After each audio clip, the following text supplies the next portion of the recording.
welcome to the channel. I am Say Hi Paul, and today I would like to talk about, have a look back even at January on the channel and the various different games on battle reports of 40k that we, mainly actually entirely I, have done this month. So the first game of 2021 was in the series of the War of the Ten Legions. This is various different episodes of the infighting and backbiting and various betrayals and struggles that occur in the Eye of Terror during the 10,000 years of isolation? Exile is the right word. So this particular game was Wordbearers and Thousand Suns, and they were both armies are entering a Tzeentch temple at the same time, intent on recovering the artifact at the centre of it, and obviously they come to blows. I really enjoyed doing this one. To be fair, I say that about all of them because I do really enjoy all of them, but the thing I really enjoyed about this one was creating the battlefield, creating the table. I wanted to create a sort of feeling of constantly twisting and mutating time and space. So I had the idea of on the bed of a Chaos Temple, pulling in elements from different battlefields in sort of distant lands, as it were. So there's sort of bits of desert, there's bits of Eldari, there's bits of Imperial stuff in there, and it's sort of an anti-warp space bubble. So around the outside, you see demons clamouring and hammering to try and get inside, which I thought was really cool. And it's based on, I think it was the scenario The Relic. I can't remember if it was the open war cards The Relic or the scenario The Relic. I think it was the scenario The Relic, where they both basically have to fight over the relic for victory. Which was good fun. Enjoyed that one. The next one is a small game. It's a combat patrol game in the series We Have Come For You, which is the fight over Archimedes 9 by the Night Lords and the Fulminators Primaris chapter. In this particular scenario, whilst the Fulminators are off trying to ambush the Night Lords, which is a video from December, the raptor cult of the Bloodied Moor are pouncing on the Fulminators base with the intention of assassinating their leaders. So yeah, super good fun, that one. Okay, now we come to something just a little bit special. This is an episode of the Soul of Nexus 2 campaign, which is an ongoing fight between the Sisters of Battle and the Wordbearers over a planet called Nexus 2, where one is trying to corrupt and the other is trying to save. I won't go into all the background on that because there's previous videos and previous summaries that you can view at your leisure / pleasure if you wish to. This particular battle is about the Wordbearers launching an out-and-out assault on what is essentially the Sisters' base and using their traditional tactics. I really wanted to be able to get to play out the way the Wordbearers work in the narrative.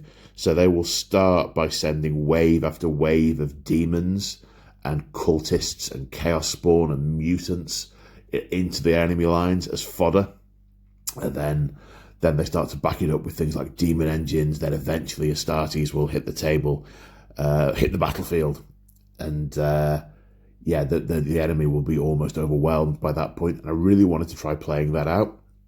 So what this game is an infinite wave of Wordbearers and their various forces, starting with demons and then escalating up as I just described.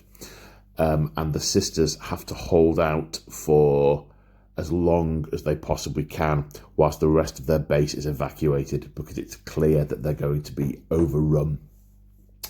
So I played no turn limits on this. I just played it until it reached a natural conclusion, and I thought I was going to play it on a Friday night. It actually took over 24 hours in total to play, with a brief break for sleeping and a couple of food breaks.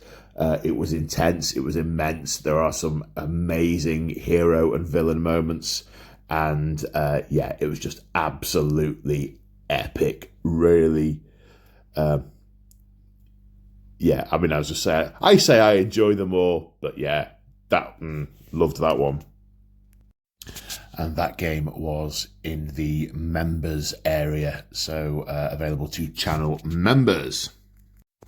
So this next one also in the members area. So for channel members was another episode in the War of the Ten Legions.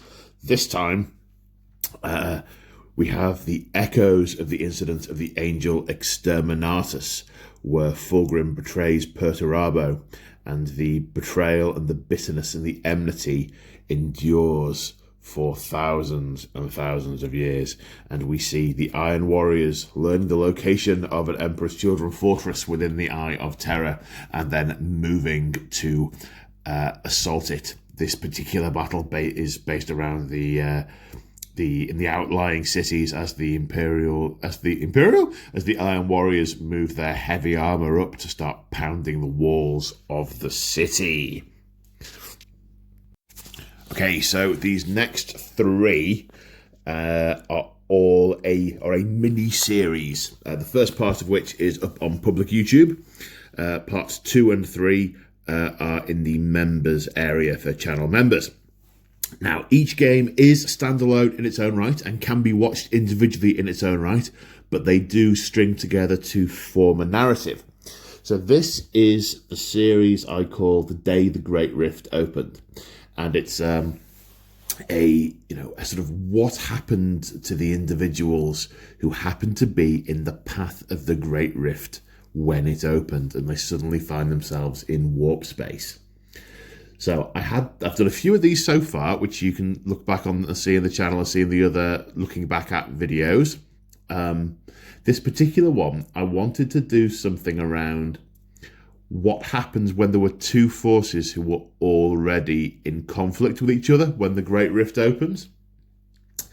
And so this is based around a fight on a planet called Basant 4, where the Iron Hands, who have a problem with their cruiser and are adrift in deep space, whilst they are repairing it, they hear a distress call from the Imperial Governor on Basant 4, and they decide whilst they are marooned, they are going to go and do some good. So Basant 4 is in the grips of a Genestealer cult uprising, and the Iron Hands land in order to quash it, and quash it utterly. And at the end of that particular game is when the Great Rift opens. And both the Iron Hands and the Genestealer cults find themselves in warp space.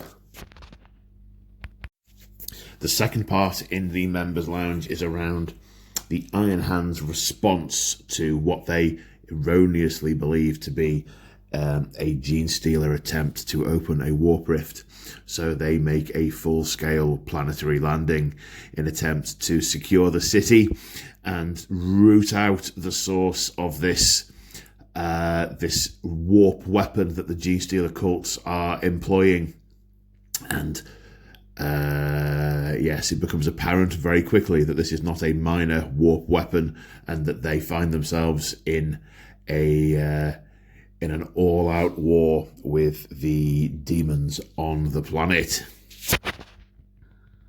I very much wanted this to feel like a war. This and the previous one, I wanted it to feel like a proper Imperial world that's still a loyal Imperial world, but just in the grips of revolution. So I wanted it to feel like an Imperial city.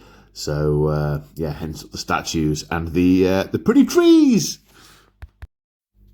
Meanwhile, under the surface, the Genestealer cults are in the grips of their own personal nightmare. These demons are appearing out of nowhere. Every time they withdraw to try and ambush again, demons appear around them, entirely unable to use their regular ambush, their hit and run tactics. They are forced into a stand-up fight in their own domain, and they must repel these invaders. They must secure their own borders if they are to ever stand a chance of welcoming the Star Children to Basant 4. So this, in contrast to the city above, which was meant to be sort of nice and clean and imperial, this is grimy, it's dirty, it's where they've, over time, accumulated all of their gear, all of the munitions and things that they've stolen from the Empire. The Empire? The Imperium. I've been watching too much Star Wars. From the Imperium over an uprising that was generations in the planning. I did a lot of deep striking of the demons in that particular game. I wanted it to feel like the demons were just appearing all around the Genestealers, and they have to respond in a way that they are not used to, but having to stand and fight. And the result depends on whether or not they will ever see the Star Children arrive on Basant 4. So that's it for this month's roundup / blatant advert. If any of these videos are of interest to you, they can be accessed via the channel memberships in the link below. There are different membership options. Level 1, I do a monthly podcast for all the channel members, and the guys and gals can send me their topics to discuss beforehand, their questions they want me to answer. And we all get on a live stream and do a bit of a live Q&A, which is super fun. Level 2 is the weekly bat rep option, where I do a battle report every week, one a week, every week on a Sunday. And the ones that you've seen and we talk about today as being in the members area, those are examples of the ones that I do. Well, they're not just examples, they are the ones that I have done in January, which is the point of this video. Anyone who wants to support me via Patreon is able to do so. Link in the description below. And now I am going back to my painting desk to carry on painting stuff to film for next weekend that will eventually feature in the February wash-up. I hope you are all staying safe out there in these strange and unusual times, and I will see you all in the next one. Bye for now.